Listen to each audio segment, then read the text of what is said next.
Ma'am, don't move. Cap! What is it? Hey, no.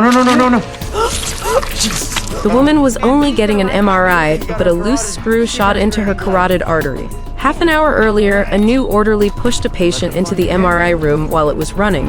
What are you doing? No! The huge magnetic force pulled both the orderly and the bed tightly to the machine. No matter how hard he struggled, he couldn't move at all. Soon, the firefighters arrived. Hey, y'all can't just turn that damn thing off? It's a 17 magnet, strongest on the market. You can't just turn it off. The magnet has to be quenched. How? There should be a safety button in there that'll overheat the magnet and kill it. The problem is we can't access the button. It's on the front of the machine. The doctor said they couldn't just turn the machine off. They had to hit the emergency shut-off button first. The captain checked which firefighters had no metal or steel implants, then took 3 members inside with the lightest gear. They used wooden boards to separate the bed from the machine, then shoved an airbag into the gap and inflated it. Soon, the bed was lifted. Okay, that's good. I can get my hand into the quench. Listen, when I do this, make sure it doesn't fall. All right, here we go. Quench that fool! 3, 2, 1.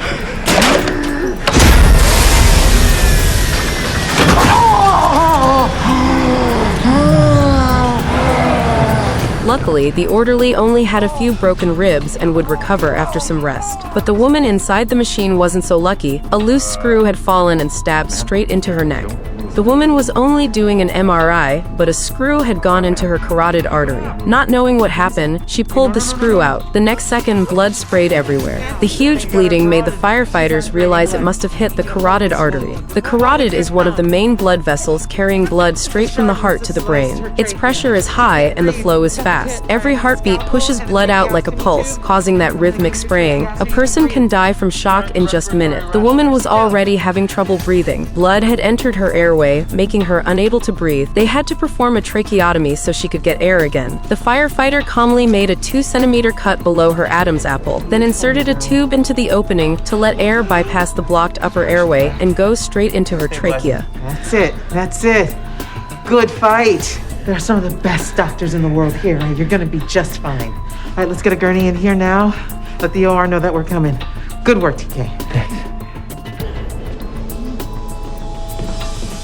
The man dressed up as a headless horseman and sat in the driver's seat, ignoring his girlfriend's warning. But soon he realized driving like this was really uncomfortable and dangerous. He asked his girlfriend beside him for help. Could you just help me? No. Please, there, fix.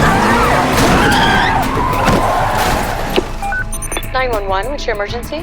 My boyfriend and I just got in a car accident. I think he's really hurt. Soon the firefighters arrived. He was stuck in the driver's seat and had a spinal injury. They brought the hydraulic cutter, but it turned out to be out of power. They joked this must be the curse of Halloween. Then they used their backup plan, using the winch on the fire truck to pull open the deformed car door.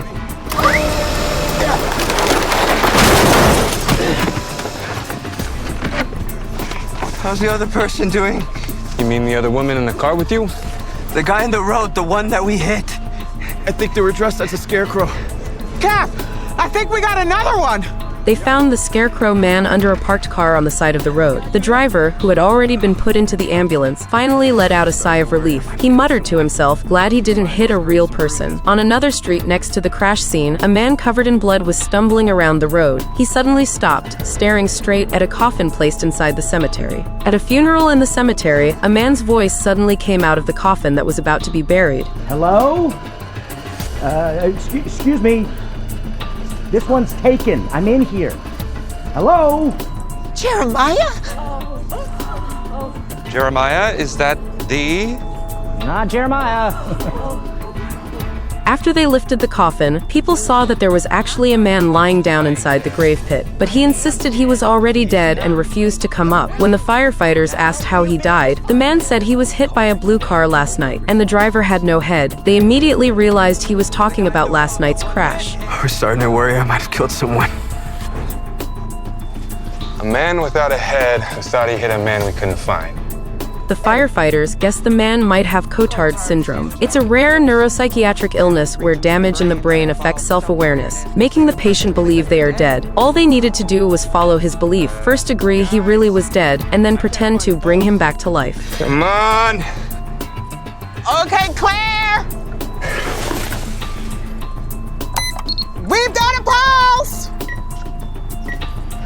And it's a pretty strong one, too. We almost lost you there. But you made it. Welcome back. He is so bad. I'm really back. From the dead. My family's gonna be so happy to hear about this. You're so bad. Do you think we can bury my husband now? Yeah. Oh, yeah.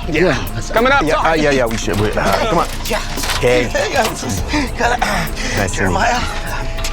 Condolences. The cool girls are celebrating a bachelorette party. All her best friends came to party hard because tonight is the bride's last crazy night. Girls, you need to pedal for your business! As long as they pedal hard, they can win extra beer from the moving beer cart. But one girl suddenly felt motion sick. Every girl dressed up carefully. If she threw up, the whole party would be ruined. The bride suggested stopping, but the girl didn't want to kill the mood. Soon, she started coughing badly. The faster they pedaled, the harder it was for her to breathe. The driver saw it and stopped the cart right away, then ran behind her and hit her back.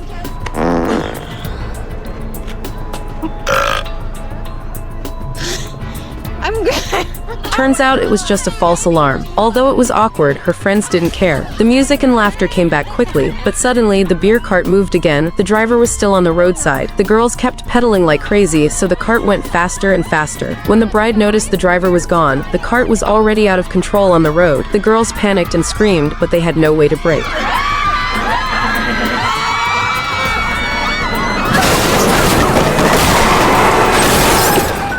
911, what's your emergency? Bachelorettes are bleeding all over Broadway. The scene was a total mess. One of the bride's legs was stuck under the cart and bleeding badly. A firefighter happened to pass by. If the bleeding didn't stop, her life would be in danger. He told her not to move, then took out a bottle of barrier oil. It couldn't fully stop bleeding, but it could slow it down. What is that? Stripper oil. What kind of fireman are you? He told the others to pull her out, then took off his jacket and pulled off the straps. It could work as a bandage to stop the bleeding at this critical moment. Right then, the fire crew arrived. They did. Well, then who the hell is that?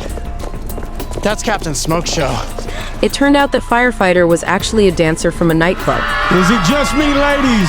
Or is it burning up in here? I think we better call the fire department to bring us a big hose. Show some love, the Captain Smoke Show. His muscle show caused many girls to fight for him. Shut up, Hot Wheels!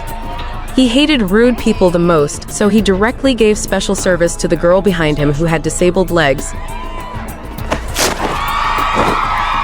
But the boss blamed him, saying the club would be shut down one day because of him. Then he saw the accident. After first aid, the bride finally woke up.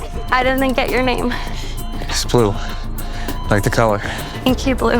But when he looked at the fire captain, he was shocked. That was the father who left him when he was young. You? Yeah, me. What are the odds? You guys, what, you know each other? Dad? Dad? Remember that thing I had to tell you? Ryan, this is your brother.